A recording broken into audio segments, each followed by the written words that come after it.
košulje po podu bačene, ispred ulaza neki auto stoji upaljen, poklon na krevetu, a kofer nije tu. Eto tako je na rođendan biti ostavljen.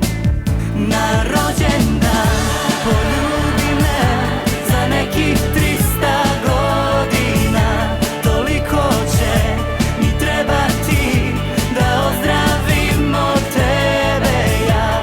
Na rođendan poljubi me za nekih 300 godina. Toliko će mi trebati da ozdravimo tebe ja.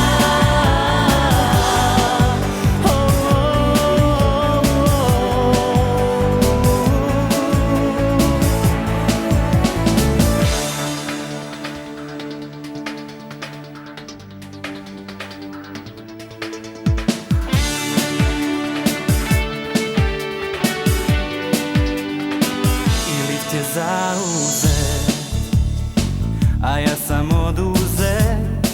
Stvarno priznajem da sam na komadu.